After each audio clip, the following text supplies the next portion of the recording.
All right, welcome back to Happy Hour with Heather and Guest. This is episode number 92, I believe. I think so. I'm that other dude, Andrew. I'm joined as always by Heather, Hello. and we are here to talk music, mirth, mayhem, macabre, just a bunch of M words and more Just today. anything that pops in the old head. Oh, yeah, a lot of strands in the old duder's head. Um, This episode, we're going to be talking about two groups, Building Upon the Revelation and Mold Farmer. Do you have a choice who we speak of first? Do you? No, it's your episode. All right, It's so I think you should choose. why don't we do Building Upon the Revelation first and then Mold Farmer second? Okay. So, Okay. what were your thoughts? We were given an album that'll be out in November. Yeah. That's mostly David Bowie covers, I would say, or reimaginings. Um, he also, I know, I mean, he's Kenneth Prouty. It's his band. He's extremely prolific. He puts out music all the time. So I know he has another new release that's out that's available. Um, but what did you think of his newest work? Well, it's called Heathen's Reality, and it's a record of David Bowie covers that it will be released, like you said, in November.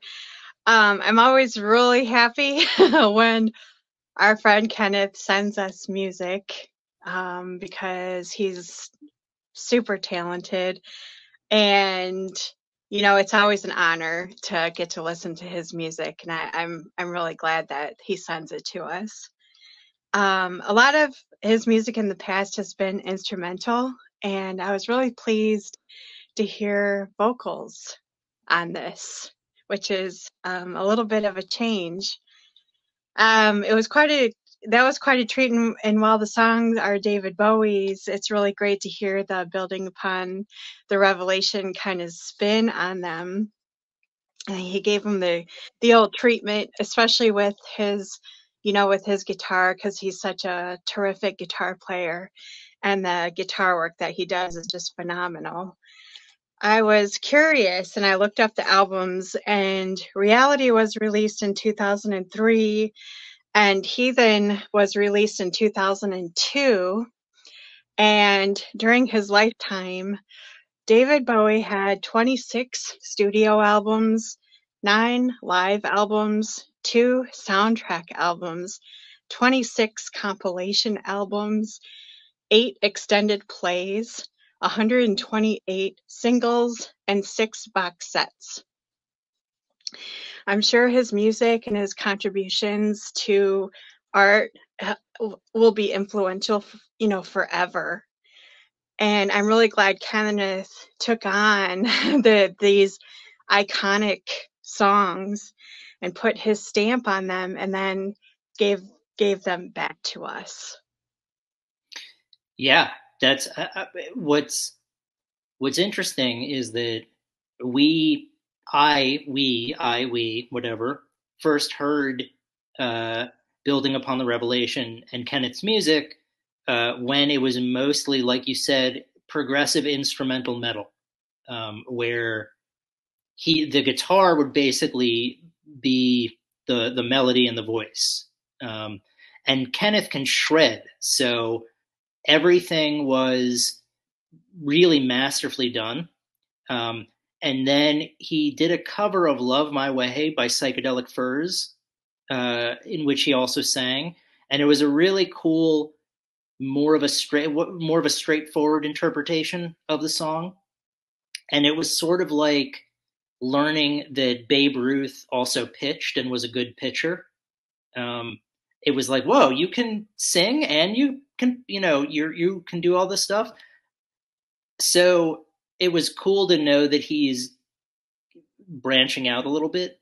Um, and I'm familiar with some of Bowie's catalog, like the hits, basically. So I wasn't familiar with either of these albums. So I didn't know what the original sounded like. So I went into this completely brand new. So it's really cool because I got the interpretation first, and then I'll go back and hear the original and see kind of what was changed. I mean, I know building upon the Revelations style, so I'm sure that, like you said, Kenneth put his own stamp on it. I'm excited to sort of go back and compare them. But even if you're not someone who listens to a lot of Bowie, you're gonna find things in this album to enjoy. It's really cool stuff. Um, so yeah, I would echo Heather's sentiments. Go get Heathen's Reality when it drops in November. Yeah. Yeah. Yeah, it's Yeah, really cool. it is. Really cool stuff. Yeah. It is. I'm glad that he's out there, putting out as much content as he is, and we have some of his live performances um, on YouTube. You can check them out. They're one of my favorite moments. I think he trips during the performance, or he loses his footing as he's moving, and it's incorporated into the, like, he doesn't miss a note. Like Yeah. he keeps playing as he writes himself. Yeah. I mean, it was just Yeah. It's phenomenal. really cool stuff. Yeah. But definitely, yeah, check his music out. He's on Bandcamp, building upon the Revelation, and then Heathen's Reality will be released next month. Um, and then next up, we've got Mold Farmer.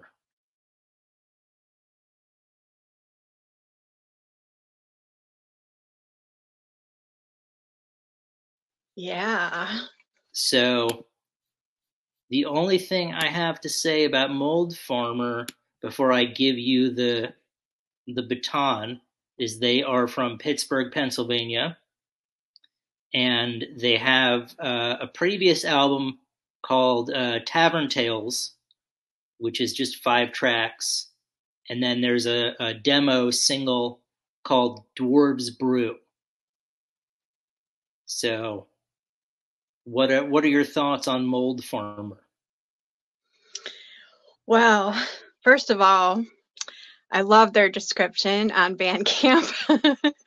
Sword wielding, spell casting, brew guzzling doom. That is just fantastic.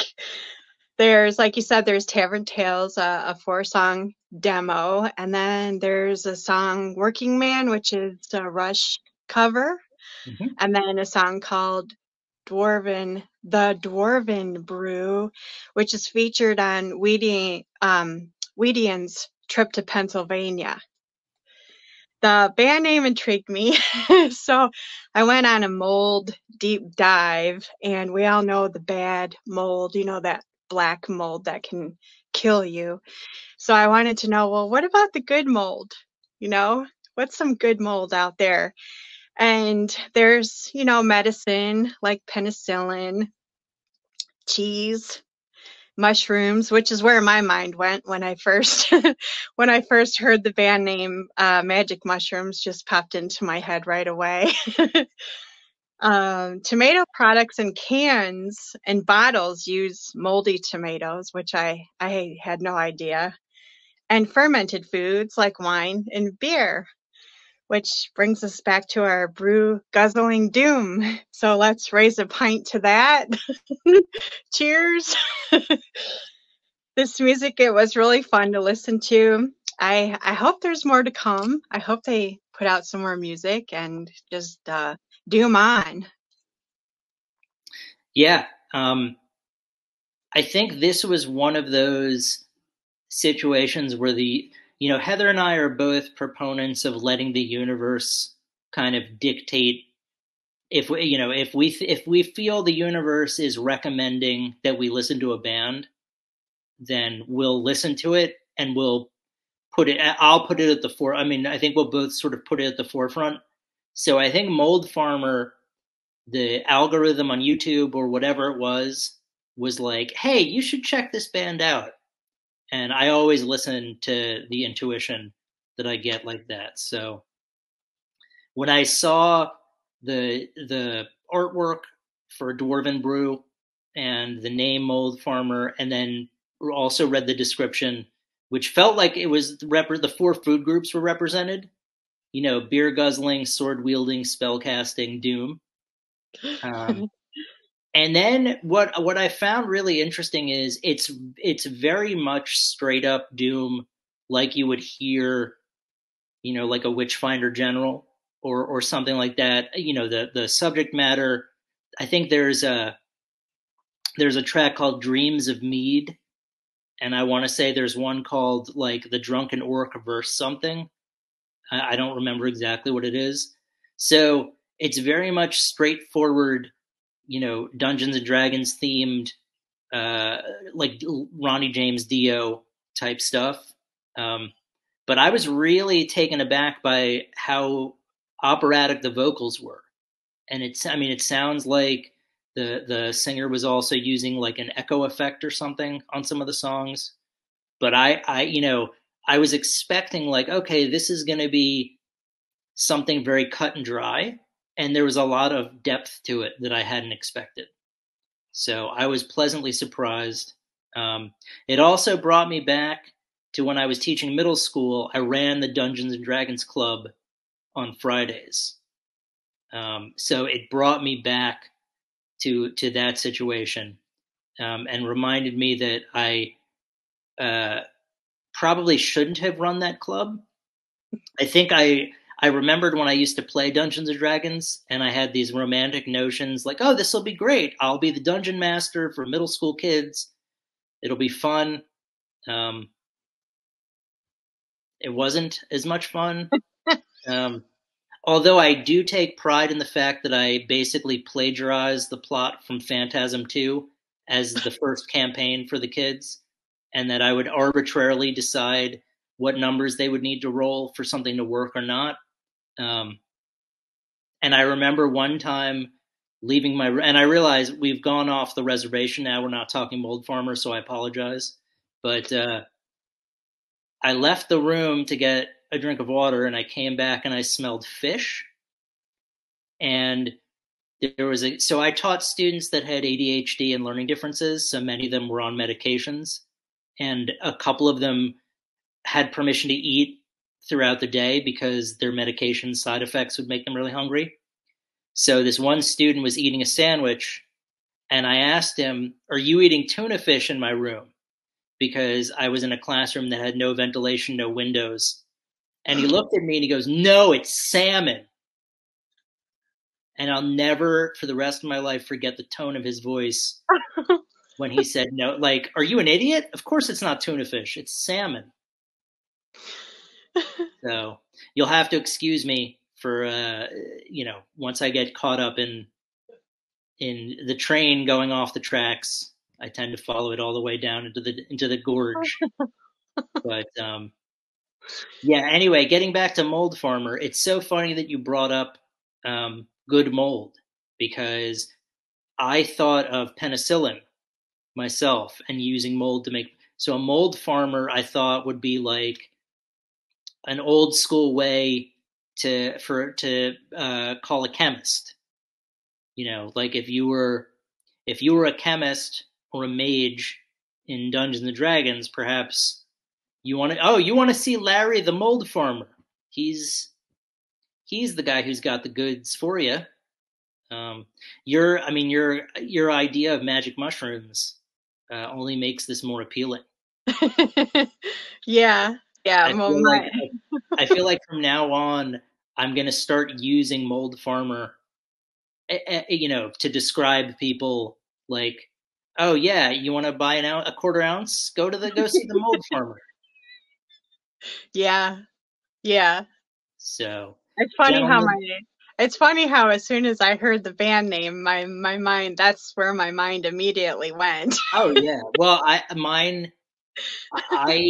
my first thought was very literal, like Yeah, okay, they farm a mold, and then yeah, I was like, but what if they're chemists? What if this is penicillin? What if you know? Uh, yeah, yeah, cheese is a good one too. But yeah, magic mushrooms, absolutely.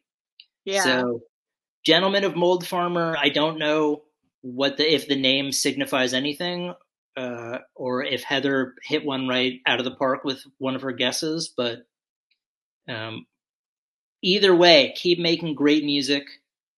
And yeah, like Heather, I also hope that this is just the beginning. That Tavern Tales and Dwarven Brew are just a tip of the iceberg, tip of the spear, the tip of your musical output.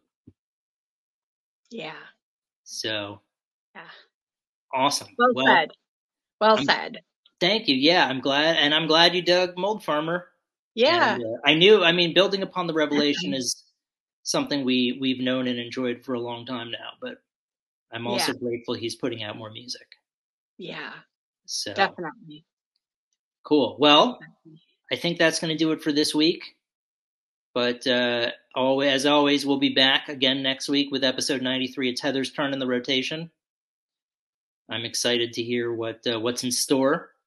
Yeah. So, all right. Well, have a good end to the weekend and be well out there, all of you. And we will see you next week. Thank you.